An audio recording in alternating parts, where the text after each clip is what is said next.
I'm Coach Corey Wayne, and this is my video coaching newsletter. And the topic of today's newsletter is going to be dating a married woman. Well, I've got an email here from a guy who thought it was a good idea to have a relationship with a married woman. He obviously at some point found my work, and he shares some wisdom of what he learned from the experience. You see this crap a lot in the movies, right? Two people meet each other, they feel an attraction, and maybe one or both happens to either be in a relationship or married to somebody else. And of course, in the movies, they always live happily ever after. Well, for those of you that think this might be a good idea or have considered it because you're allowing your emotions to run away with you, let's take a closer look and see what this guy learned from it. I've got a quote I wrote on this topic, and then we'll go through his email. And the quote says, "People who love and value themselves do not interact for very long with people who do not reciprocate love and treat them properly. They treat others as they want to be treated, and they won't tolerate not being treated the way they want. When it comes to dating, there are people in this world who will cheat on their spouses, cheat on you, and give you false hope of a real relationship once their situation changes. Never delude yourself into thinking you will change someone or cause a dishonorable person to somehow become honorable and faithful. Look at what people do, not what they say. If they cheat with you on their current partner, given the right circumstances, they will eventually cheat on you also, and they will feel zero remorse for behaving this way. They truly believe everyone is a liar and a cheater also. It's simply who they are. Believe people when they show you who they are through their actions, or you will suffer unnecessarily." So let's dive right in. Hey, Coach Corey, first of all, I would like to say thank you. You changed my life. Well, I appreciate you giving me credit for that, but at the end of the day, I put the information out there and taught what I've learned, and you did the work and you applied it. He says, "I'm 29 years old, and before I found your work, I was on blood pressure medication, anxiety medication, and sleep medication due to the job that I was working. I followed you for 3 months, and I finally said, fuck this job. It's not worth my health, and I left."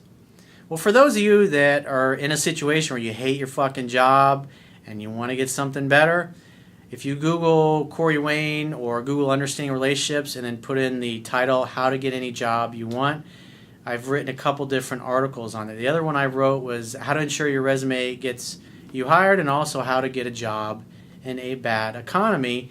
And it gives you a system that I've always used, and that's how I got every single job when I was working for other people that I went after. And I've taught this to thousands of men and women all over the world over the years.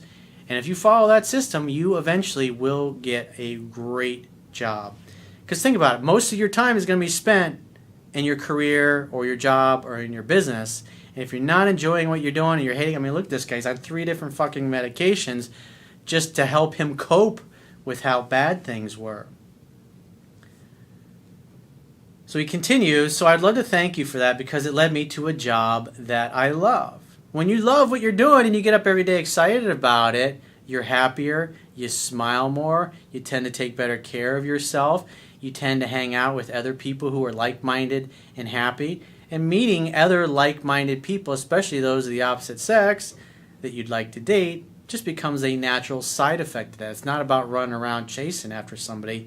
The universe just magically seems to drop the exact right people into your life at exactly the right time. Why you got to become the kind of person you want to attract. He says, "Now on to the situation that I was in. I was in a relationship with a woman who is married." He says, I know. Reach out and choke myself, right? Yeah, pretty much. It started because we all think, oh, we're going to be different. And for those of you that maybe have a history of dating people that you're like always trying to fix, or you're trying to save them, or if you're a very responsible, successful person and you're dating somebody that can't pay their bills consistently, always is losing their jobs or getting fired, you should definitely Google codependency. especially if you have had a family member that had a drug or an alcohol problem, or in other words, if you have a family member that everybody was constantly making excuses for to their behavior, lying to their boss when they go, oh boy, yeah, he's like, he can't even talk. His voice is just totally gone. In reality, he's fucking face down in the living room next to his puke.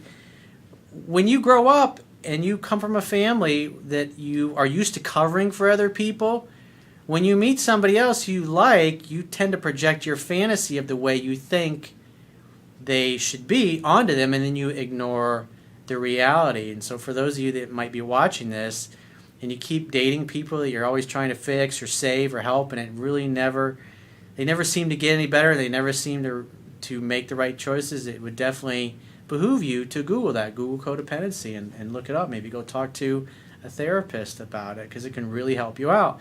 Because over the years, I occasionally come across people that are in that situation. They keep dating people that are really kind of toxic, that are really, if you look at it, are just not on the same level as them. The idea is to get somebody that's an equal, that's a teammate, that is on a level playing field with you as well. Not somebody where you feel like dating them is like having another child to take care of. That really sucks. He says, it started with a simple phrase, me saying, "You're too much of a pussy to even kiss me," and then she did it. It led me down a road to experience so much joy, so much more joy than I've ever experienced, and I spent time with her kids and her, and it made me feel complete. With the exception of the fact that she's married to some other dude. And what's interesting is when you really look into the history, this is why it's so important to ask questions when you're dating, especially when the person you're out on dates with starts talking about their exes, because at some point it's always going to come up, and that's a great time to shut your mouth and listen. If you hear a history of cheating, serial cheating, especially when they tell you, oh yeah, my mom's cheated on my dad, or my mom cheated on all 5 of her ex-husbands, and you hear shit like that, you go, well, that person's become emotionally conditioned to think and believe that that's just how everybody is. And if you come from a family, or your outcome is you want somebody to have a healthy, happy relationship based on adult communication and trust, it's just not going to happen with that. Somebody that has that kind of a background, because it's just not their values. And by the time you become an adult, people are pretty much who they are. They might become a better version, but at the end of the day, just like I said in the quote earlier, if they're a liar and a cheater, that's the way they are. It's not your job to fix them. Not your responsibility. Your responsibility is to run like hell when you notice that, when you hear those things. However, I started drinking to deal with the rejection of her not leaving her husband, and I know you can imagine to where that took me. So you were projecting your fantasy onto her, and you were ignoring the reality. After I reviewed your work, because you think, oh, I'm going to be the best guy she's ever been with, and I'm going to be so awesome that of course she's going to leave her husband. Women do the same fucking thing with guys they're dating. And they buy the bullshit that the guys tell them, oh yeah, eventually, well, I just got to get another 6 months, I'll really leave my wife. Never happens.